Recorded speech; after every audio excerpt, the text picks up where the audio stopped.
दो तीन दिन पहले जो जनरल बॉडी की जो मीटिंग हुई उसमें आपके द्वारा कुछ सवालात उस मीटिंग में किए गए, तो उसमें शहर भर में चर्चा सवालात की, उसके बारे में जरा तफसील से बताएंगे आप। 5 साल में आखिरी मीटिंग में ही आपने इस मुद्दे को हाथ डाला, वजह? हाँ, जनरल बॉडी की मीटिंग में शेर अली साहब के जरिए हमें ये पता चला है कि अशोकराव चौहान ने उस एरिया को डेवलप करने के लिए 5 करोड़ रुपए की निधि दी है जमा छोड़ने की वजह।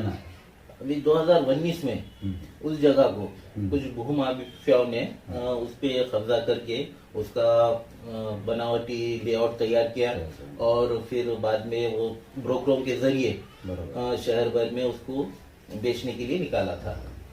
तो उस दौरान आप लोगों की क्या भूमिका थी?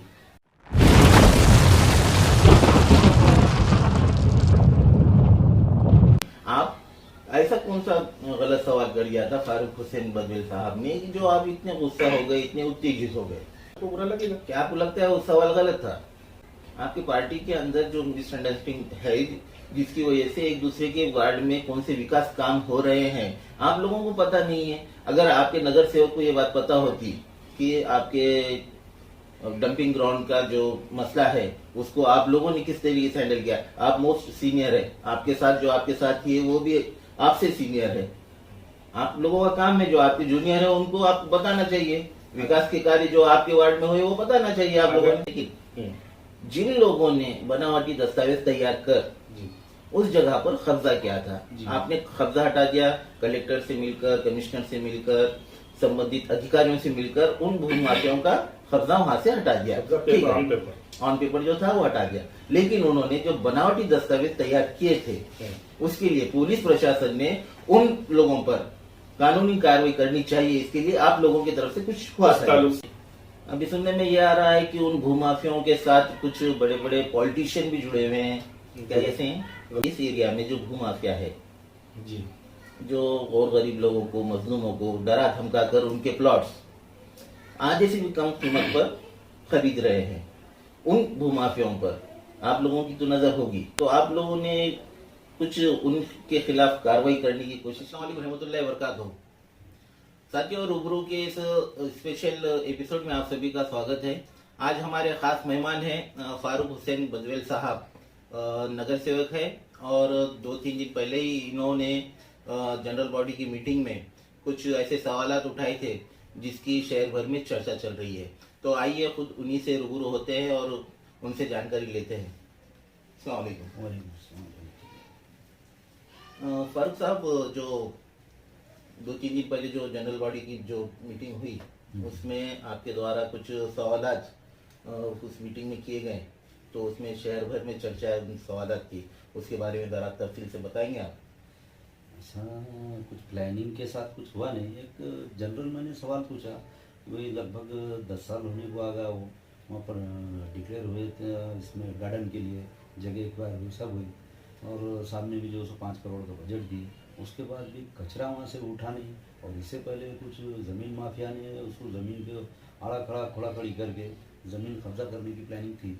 तो उसमें हम सब मुस्लिम नगर से मिलकर जाके कलेक्टर को भी कंप्लेन करे, पूरा लेखी में जो करना है करे, करके लगभग 2-3 साल हो गए। उसके बाद भी इम्प्रूवमेंट हुआ नहीं। साधारण मैंने सवाल पूछा महापौर को और कमिश्नर को, तो उसमें हमारे दोस्त सीनियर न जाने क्या हुआ, बहुत ज़्यादा सीरियस हो गए, हमारे वार्ड में तुम अमल दखल देना नहीं, ऐसा नहीं वैसा नहीं, चलो। तो उसमें शायद उनको मालूम नहीं, शायद साहब ने मेरे को DPTC मेंबर बनाया। DPTC बोले तो डिस्ट्रिक्ट प्लानिंग कमेटी का मैं मेंबर हूँ, तो उसके तहत देखा जाए तो नांदेड़ डिस्ट्रिक्ट के अंदर मैं कहीं भी आवाज़ उठा सकता हूँ, कोई भी चीज़ में, ये इख्तियार आता है। फिर भी मैं उतना सोचा नहीं, सीरियसली नहीं। ऐसा आपने जो सवाल किया वहाँ पर जनरल बॉडी की मीटिंग में, हाँ, वो सवाल क्या था?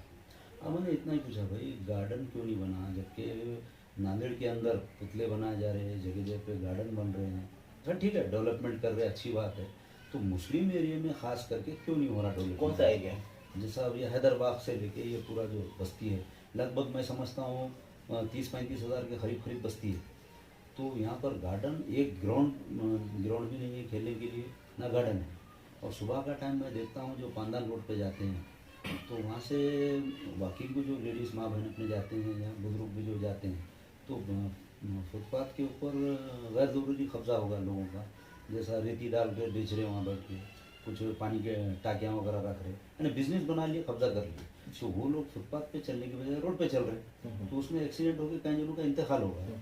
तो वहाँ भी अपने को जगह नहीं है। अब ये गार्डन के लिए रिक्वायर करे तो यहाँ अपने पास गार्डन के लिए कौन सी नहीं है। जगह गार्डन के लिए रिक्वायर की गई थी? ये जो कचरा वो फेंकते डंपिंग ग्राउंड टंची, तो वहाँ पर जगह है, तो उसको ये जमीन माफिया ने कब्जा करने की कोशिश करी, उसको रुका दिया। वो रिक्वायर्ड कचरा- आपके ओर से हुई थी रिक्वायर्ड वो, यानी कि महानगर पालिका ने उसे आरक्षित किया था। हाँ, राइट, गार्डन के लिए आरक्षित किया। जी, जी। बराबर। उसके बाद इम्प्रूवमेंट क्यों नहीं हुआ वो मैं पूछा हूँ साधारण, तो उसमें हमारे नगर सेवक शेर अली साहब को गुस्सा आ गया। उन्होंने बोले कि भाई तुम हमारे वार्ड में इंटरफेयर नहीं करना, तुम अपना देखो ये वो, उसको चल गए। और ये सार्वजनिक मुद्दा था, ऐसा कुछ ये नहीं पर्सनल। 5 साल में आखिरी मीटिंग में ही आपने इस मुद्दे को हाथ डाला, वजह? हाँ, ये इसमें कैसा, एक तो 2 साल कोरोना में चले गए और ये काउंसिल में बिल्कुल काम नहीं कर सके। हकीकत बात ये है, कुछ वजह से परेशान थे, क्योंकि बीमारी की वजह से तकरीबन लॉकडाउन हुआ, उसमें काम नहीं कर सके। कई लोगों के शिकायत वाजिब भी है उनकी, क्योंकि हो गए, काम नहीं कर सके। अब वो एक साधारण मेरे इतने दिन से दिमाग में था, लेकिन टाइम आया नहीं था, वो वक्त आ गया था, मैंने पूछ जी। लिया। ऐसी कोई प्लानिंग नहीं थी। ये जो आपने बताया है, ये जो डंपिंग ग्राउंड है और वहाँ पर आपके मनपा की ओर से उसे आरक्षित किया गया था गार्डन के लिए, और तकरीबन 10 साल हो रहे हैं इस बात को लगभग। और जनरल बॉडी की मीटिंग में शेर अली साहब के जरिए हमें ये पता चला है कि अशोक राव चौहान ने उस एरिया को डेवलप करने के लिए 5 करोड़ रुपए की निधि दी है। बराबर। इस बात को कितने साल हो रहे हैं? लगभग साल तो हो जाने को, ऐसा मेरे को इतना फिक्स तो मालूम नहीं है, साल तो होगा। लेकिन वो ऐसा मालूम हो रहा है कि फिर उसमें 100 करोड़ की, उसमें 5 करोड़ भी था, उसमें रुक गया, ऐसा कुछ तो भी मालूम हो रहा है। अभी शेर अली साहब ने परसों मीटिंग में चुनौती बताया मेरे को भी, क्योंकि मेरे को भी इसका इल्म नहीं था 5 कोटी कब आया और कब लगा है। उन्होंने बोले आ गया, बोले और तुम इसमें बोलना नहीं। यानी कि आप कंफर्म नहीं बता सकते वो फंड आया या नहीं आया? हाँ, अभी कुछ कंफर्म नहीं, जी जबकि इन्होंने खुद बोल रहे आ गया, जी जी। वर्क आर्डर भी हो जाएगा, ऐसा उनका कहना है।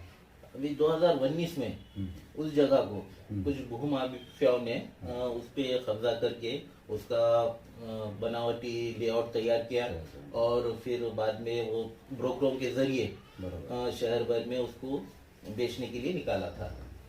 तो उस दौरान आप लोगों की क्या भूमिका थी? तो जब हमको मालूम हुआ, सब नगर सेवक मिले, लेटर टाइप करके पूरा कंप्लेंट बना के सबके सिग्नेचरों के साथ हम कलेक्टर को भी दिए, इधर एसपी ऑफिस में भी गए, फिर इसको कमिश्नर को भी दिए, और उसका एक्शन भी हुआ। फिर वहाँ से कुछ नाम भी परिवर्तन, कुछ चेंज होगा और थोड़ा पेंडिंग में पड़ गया होगा। तो उसके बाद कचरा नहीं उठा, जबकि 10 साल लगेंगे का कचरा उठाने के लिए। ये बात का मेरे को भी खटक गया जी, लेट हो रहा, क्यों डिले हो रहा है? आप ही बोले शहर के हर जागरूक जो नागरिक है उन्हें ये बात खटक रही है कि जिस चीज को होकर 10 साल गुजर चुके हैं लगभग। और अभी तक कोई उस पर एक्शन नहीं लिया जा रहा है, तो लोगों के मन में शंकाएं उपस्थित हो रही है। अभी फारूक साहब, आपका नेक्स्ट कदम क्या रहेगा इस ताल्लुक से? इंशाल्लाह अभी तो हमारे नगर सेवक ने भी वादा किए, बजट आया, काम चालू हो जाएगा बोल रहे। आने वाले काउंसिल में इंशाल्लाह उसको किसी हालत में भी कंप्लीट करेंगे, क्योंकि देखो अशोक राव चौहान साहब एक विकास पुरुष है, उसको अपन फॉलोअप करेंगे, साहब को बताएंगे तो उन्हें भी मदद करेंगे। अब कुछ गलतियाँ हमारे नगर सेवक से भी हो गई है, जैसा उस चीज़ के पीछे ज़्यादा फॉलोअप लगे नहीं, और सबसे मेन वजह लॉकडाउन की वजह से 2 साल जो लॉस होगा, तो पूरी तरीके से अपन उनको भी दोष नहीं दे सकते। इंशाल्लाह आने वाली काउंसिल में यह मुद्दा हो जाएगा इंशाल्लाह। आपके साफगोई के तो हम कायल है कि आपने खुला बता दिया कि लॉकडाउन की वजह से आप लोगों को काम करने का मौका नहीं मिला। फारूक साहब, अभी आपको पर्सनल कुछ सवाल ये है कि फ्यूचर प्लानिंग के ताल्लुक से आप कुछ बताइए। फ्यूचर प्लानिंग इतने आगे जैसे जैसे रास्ते बनते जाएंगे, काम होते रहेंगे इंशाल्लाह। अब तो यहाँ से तो अपना आज आखिरी लास्ट था, 5 साल कंप्लीट हो गए सबके। अब ऐसा लग रहा है इलेक्शन फरवरी या मार्च में होने के चांसेस है। इंशाल्लाह उसके बाद देखते हैं, काम तो करने आए हैं, आवाम ने जब चुन के दी तो काम तो करना पड़ेगा, नहीं तो फिर ये लाइन में आएंगे। जी, आप जब राजनीति में आए तो सबसे पहले पार्टी कौन सी थी आपकी? हाँ, पहले जब मैं आया हूँ तो फर्स्ट इलेक्शन मैंने हारा हूँ, तो 100 वोट से मेरी सीट गई थी। जब प्रताप पाटिल मित्र मंडल से मैं इलेक्शन कॉन्टेस्ट करा था, 100 वोट से सीट मेरी हो गई। तो सेकंड फिर इलेक्शन एमआईएम से कॉन्टेस्ट करा हूँ, अल्लाह ने मेरे को उसमें जीत दिया। और दूसरा फिर इससे कांग्रेस से आया। जमाम छोड़ने की वजह?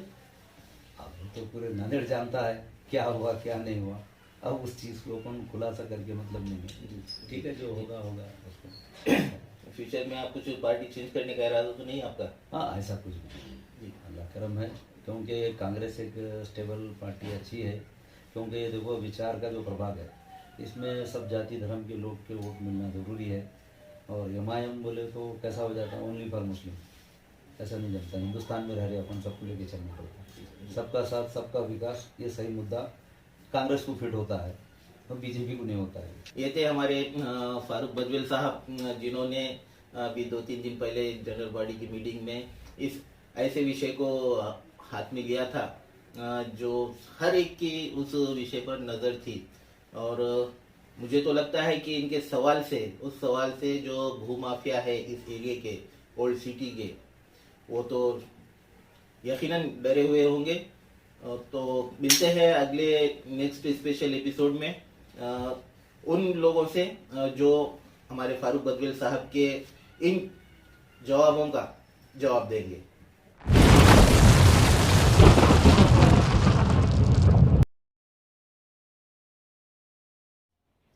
साथियों, आप लोगों ने सुना नगर सेवक फारूक हुसैन बजवेल साहब ने टंचिंग ग्राउंड जो मालटेकड़ी पे स्थित है उसके ताल्लुक से क्या कहा था।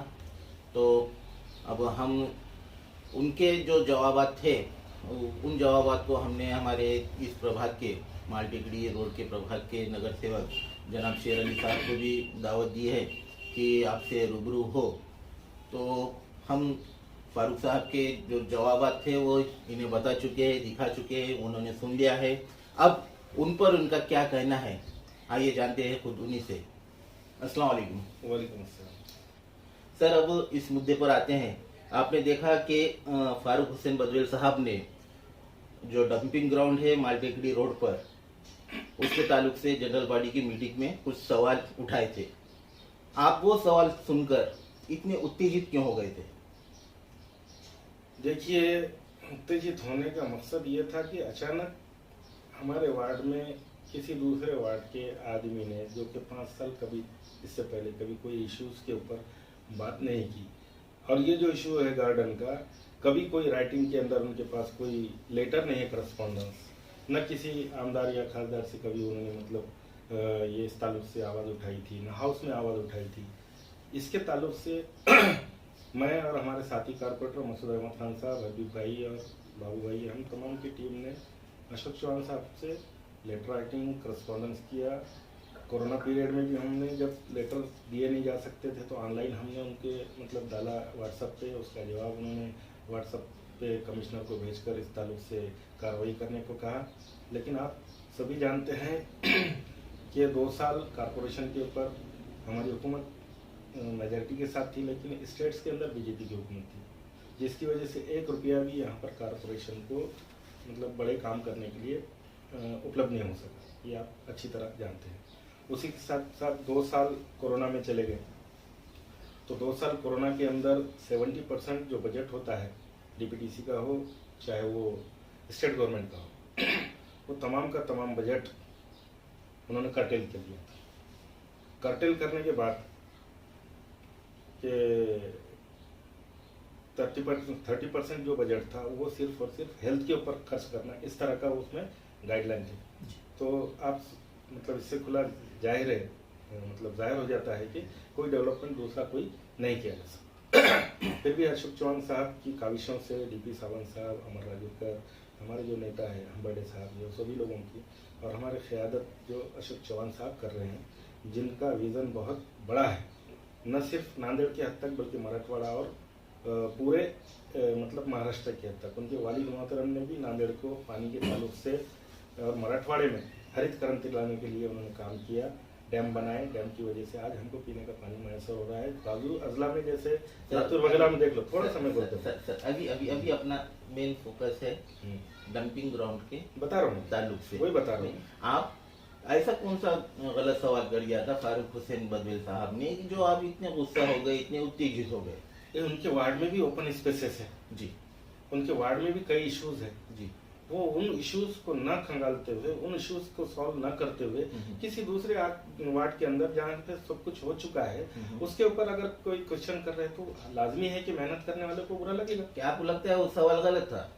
सवाल गलत नहीं था, अगर वो कुछ नहीं होता तो सवाल बिल्कुल सही था, मगर हो जाने के बाद सवाल करना जानते हो ये गलत था। मगर ये फिर आपकी पार्टी के अंदर ही मिसअंडरस्टैंडिंग है कि आपकी पार्टी के लोगों को पता नहीं? एक मिनट, आपकी पार्टी के अंदर जो मिसअंडरस्टैंडिंग है जिसकी वजह से एक दूसरे के वार्ड में कौन से विकास काम हो रहे हैं आप लोगों को पता नहीं है। अगर आपके नगर सेवक को ये बात पता होती कि आपके डंपिंग ग्राउंड का जो मसला है उसको आप लोगों ने किस तरीके से हैंडल किया, आप मोस्ट सीनियर है, आपके साथ जो आपके साथी है वो भी आपसे सीनियर है, आप लोगों का काम है जो आपके जूनियर है उनको आपको बताना चाहिए, विकास के कार्य जो आपके वार्ड में हुए वो बताना चाहिए आप लोगों ने। अगर वो जान पूछते मुझे पहले तो मैं उनको बता देता तफसील, उनका इतना ही अगर उनको डर था तो हमसे कहते कि भाई क्या हुआ तुम्हारे वार्ड का मसला का हल हुआ कि नहीं, हम साहब के पास जाएंगे, डीपीडीसी में आवाज उठाऊंगा।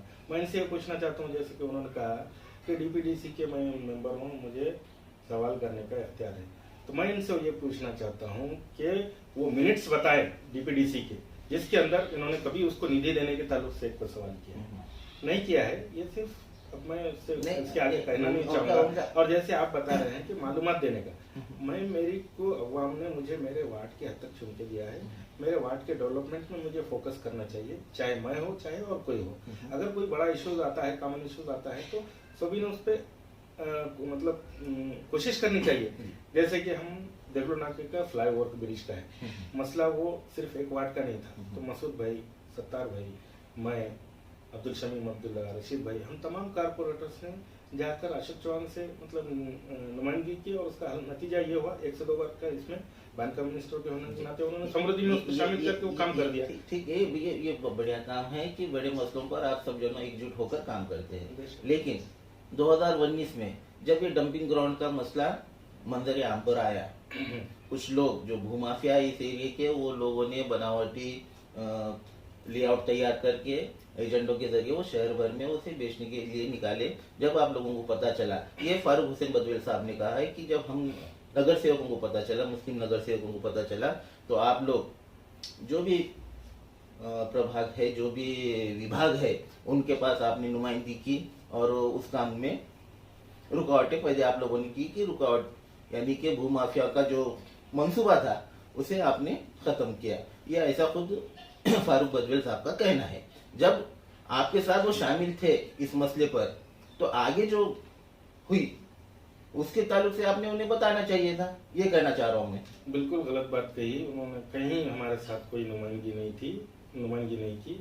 वो सिर्फ और सिर्फ, मैं तो थैंकफुल हूँ मुशी भाई नयाबादी के, उनका, उन्होंने अपने तौर पर अपना काम जारी रखा, लेकिन हम एज ए कारपोरेटर, मैं, हमारे साथी मसूद अहमद खान साहब, अब्दुल सत्तार साहब और दीगर हमारे 1-2 लोग यहाँ के वार्ड के, हम कलेक्टर साहब का भी मैं थैंकफुल हूँ कि विपिन निटानकर साहब ने इसमें तवज्जो दी जाए और तवज्जो लेकर खास इंटरेस्ट लेकर एक कमेटी बनाई, न सिर्फ यहाँ की जमीन के भूमाफिया को मतलब से आज़ाद कराया, बल्कि डिस्ट्रिक्ट के ऐसे कई ज़मीनें थी जैसे मुतखड़ के रेलवे स्टेशन ज़मीनों, इस तरह कई ज़मीनें थी जिसको उन्होंने मतलब भूमाफिया से आज़ाद करके रिकॉर्ड पर लाने का काम किया। आपने भूमाफिया से कब्जे से इन जमीनों को आज़ाद करवाया, ठीक है। उसके आगे या इतना ही काफी था? नहीं, बताइए। इसके आगे हमने जो करस्पॉन्डेंस किया उसका नतीजा ये निकला कि जब मिनिस्टर बने अशोक चौहान साहब, तो शहर के लिए जो हमारे बेसिक नीड्स के लिए जो 100 करोड़ रुपये और 50 कोटी इंटरनेट रस्ते वगैरह के लिए जो पूरे शहर में दिए उन्होंने, तो उस ताल्लुक से उन्होंने सजेशन मांगे थे कि क्या क्या करना है।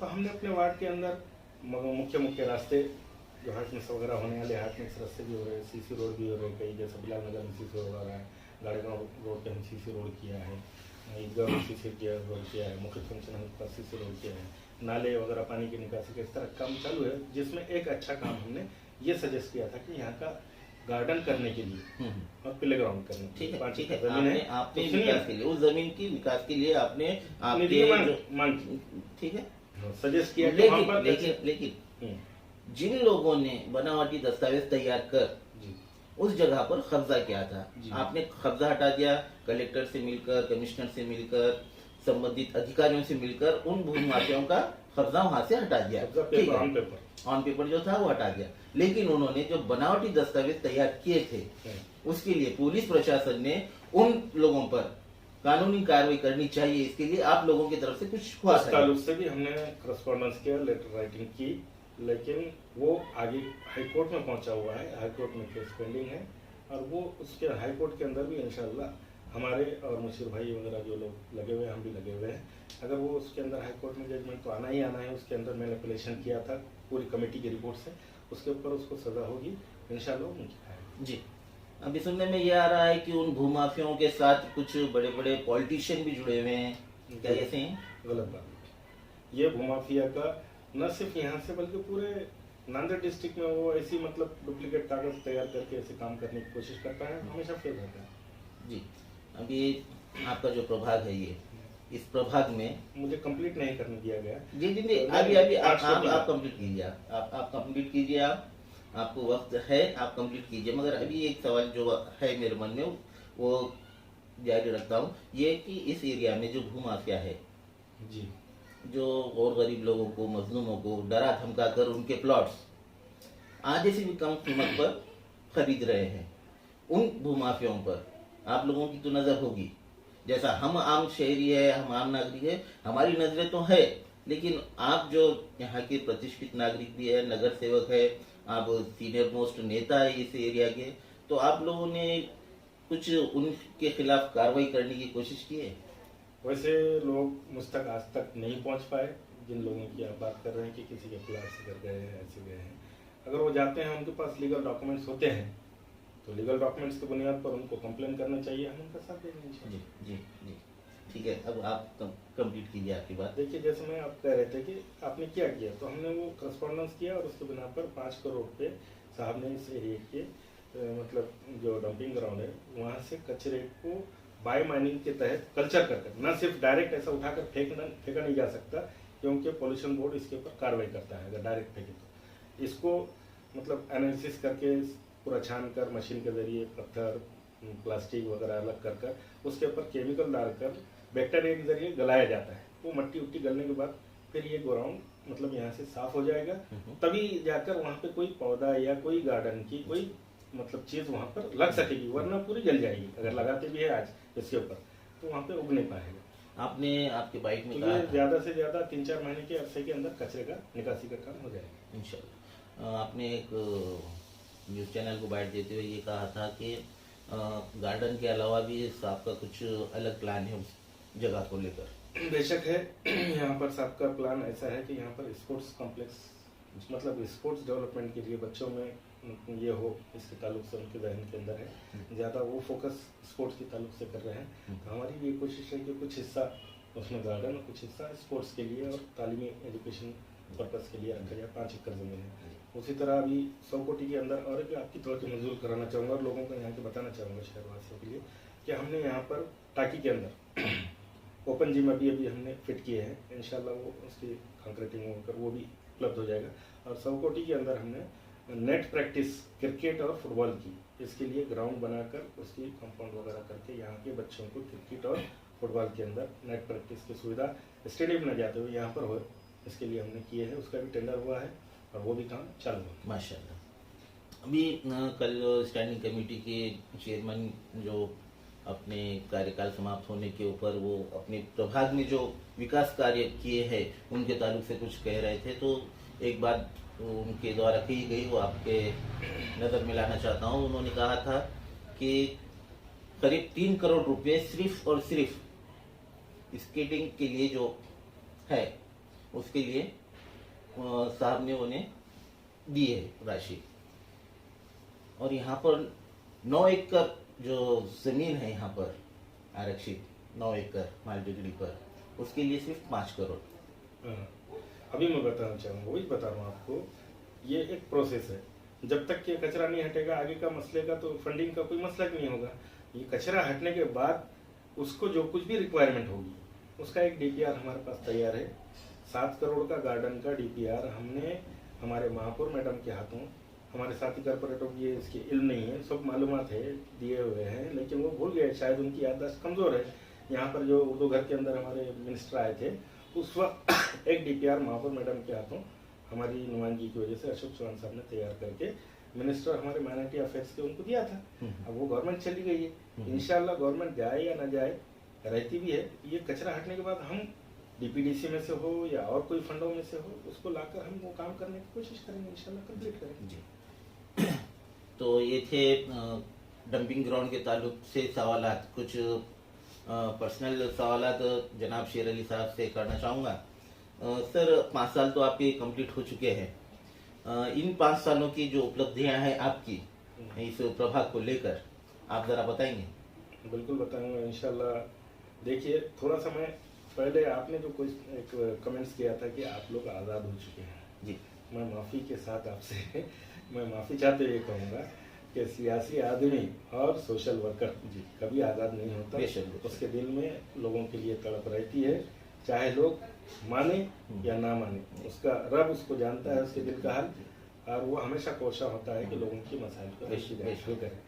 अल्लाह के करम से उतनी सी अल्लाह ने मुझे तौफीक दी है और मैं ना इसको गुलामी समझता हूँ ना इसको आज़ादी समझता हूँ, बल्कि मेरी एक ड्यूटीज का हिस्सा समझता हूँ और आगे भी जारी रखूंगा जब तक इलेक्शन नहीं होते। घर चुन के आपसे हमको एक बात अपने वार्ड के हद तक की जो बात की है, तो यहाँ का सबसे अहम मसला मेरी नज़र में था ड्रेनेज का। तो वो ड्रेनेज का हमारे वार्ड का ही नहीं पूरे शहर का था, लेकिन खास करके जो अविकसित वार्ड है जैसे 11 नंबर है, 12 नंबर है, खड़गपुरा है, उसके अलावा सौंगी है, ये है, तो उन एरियाज के लिए भी, और हम खास करके हमारे एरिया के लिए लड़ रहे थे, तो ड्रेनेज का एक डीपीआर छोटे से बढ़ते बढ़ते बढ़ते बढ़ते 340 करोड़ का हुआ और वो गवर्नमेंट की तरफ गया अशोक चौहान साहब की और हमारे डीपी साहब इन सब की कॉलेशन की वजह से, और वो यहाँ स्टेट में मंजूर हो गया, सेंटर को गया, वो भी इंशाल्लाह जल्द से जल्द 2-4 महीने के अंदर काम शुरू हो जाएगा। तो अगर वो ड्रेनेज का काम हो जाता है तो यहाँ पे जो हेल्थ के ताल्लुक से हैजार्डस प्रॉब्लम है वो प्रॉब्लम सॉल्व हो जाएगी। अब उसके बाद एक बार जब ड्रेनेज का मसला हो गया, उसमें हाउस कनेक्शन भी गवर्नमेंट की तरफ से करके दिए जाने वाले हैं, तो बाद में कोई तोड़ फोड़ का काम बाकी नहीं है। तो वो काम हमने मंजूर करने में हमारी जो जितनी जहद थी, जितनी ताकत लगानी थी हमने लगाई और उसमें कामयाबी हासिल हुई। ये मेरा बड़ा अचीवमेंट समझता हूँ। दूसरा, हमने यहाँ पर हाई स्कूल को मंजूरी स्टेट गवर्नमेंट से हासिल की, तालीम के मैदान में हमने कोशिश की, हाई स्कूल की मंजूरी हासिल हुई है। जून से लॉकडाउन होने की वजह से बच्चों की तादाद वहाँ पर नहीं होने की वजह से थोड़ा सा स्लो चल रहा है, लेकिन जून से वो इंशाल्लाह तादाद की जो यह है कमी वो पुरता हो जाएगी। टीचर्स वगैरह के अपॉइंटमेंट होकर हाई स्कूल पूरा रवा रवा। दूसरा, हमने जिला परिषद का हाई स्कूल यहाँ से शिफ्ट हो रहा था रहमत नगर का, तो हमने डीपी सावंत साहब से कहकर ये टाकी के पीछे की ग्राउंड का एक हिस्सा स्कूल के लिए जिला परिषद के लिए मुख्तिस किया है, और वहाँ पे भी इंशाल्लाह जल्द से जल्द जिला परिषद से बिल्डिंग बनेगी और वो स्कूल वहाँ तक ट्रांसफर होगा। रही बात रास्तों की और इसकी दीगर चीज़ों की, तो रास्तों के लिए भी हमने कई स्कीमात बना के रखे हैं, लेकिन मेरी एक सोच है कि रास्ते बार बार फंड्स उपलब्ध नहीं होते, तो ड्रेनेज अगर हो जाता है तो उसके बाद अगर रास्तों के लिए हम फॉलोअप करें तो बेहतर रहेगा। तो हमने ज़्यादा करके हमने ट्रेन नालियों का नज़्म हम वार्ड में करने का हमने किया, और आपने भी देखा कि आपके एरिया का भी यहाँ पे जो पिछले एरिया में गंदगी थी, थोड़ा सा कुछ बाकी रह गया है, तो पानी की निकासी का हमने काम किया है। ये मेरा मैं अचीवमेंट समझता हूँ। अभी आपकी फ्यूचर प्लानिंग जो है प्रभाग को लेकर, उसके ताल्लुक से आप कुछ कहना चाहेंगे?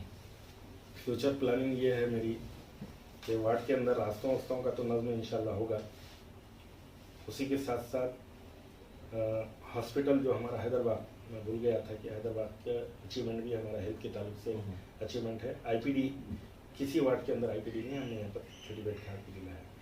कुछ डॉक्टर्स की कमी है, उसके भी लिए नुमाइंदगी जारी है, दीगर लवाजमत की भी फ्राहमी कर इसको फुल फ्लैश हॉस्पिटल यहाँ पर चलाया जाए ताकि यहाँ के गरीब अवाम के हेल्थ का मसला हल हो सके।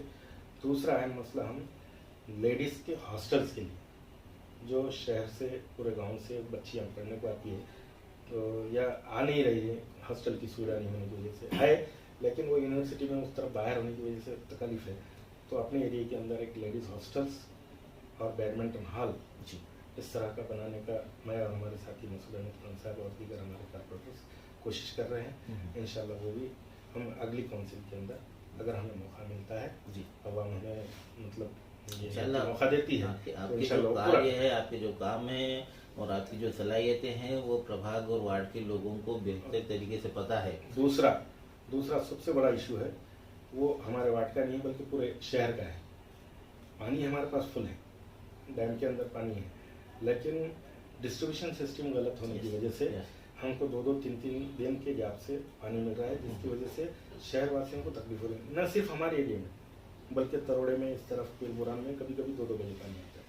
तो ये डिस्ट्रीब्यूशन की कमी का नतीजा है। टेक्निकल पर्सनस ने उसमें गलतियाँ की थी, उसके सुधार के लिए डीपी सावंत साहब ने अशोक चौहान साहब के कहने को बना कर डीपी सावंत साहब के साथ हमारी मीटिंग हुई, हमने वो बात सामने रखी थी और उसको 99 करोड़ 100 करोड़ का एक डीपीआर तैयार हुआ है। लेकिन ये जो अमरूद के अंदर हमको भेजना है उसकी डेट चलेगी। नेक्स्ट काउंसिल में अगर आते हैं तो वो डीपीआर अगर हम भिजा कर मंजूर कर लेते हैं तो शहर में इंशाल्लाह रोज़ाना पानी देने का या कम से कम एक दिन और फुल फ्लैश पानी देने का नज़र करने का हमारा इरादा है। जी, तो ये थे जनाब शेर अली साहब और इनकी सलाहियतें और इनके कार्य का अनुभव सभी प्रभाग के लोगों को पता है। इंशाल्लाह आने वाले कॉर्पोरेटर के इलेक्शन में प्रभाग के लोग इन्हें जिता कर देंगे और जो इन्होंने जो इनके भविष्य की योजनाएं बताई है उसे पूरा करने के लिए आप लोग इनका साथ देंगे, ये उम्मीद है। तो मिलते हैं आने वाले एपिसोड में एक नई शख्सियत के साथ, तब तक के लिए अल्लाह हाफिज। चैनल को लाइक और सब्सक्राइब कीजिए। हमसे संपर्क करने के लिए 9049032007 पर कॉल या व्हाट्सएप कर सकते हैं।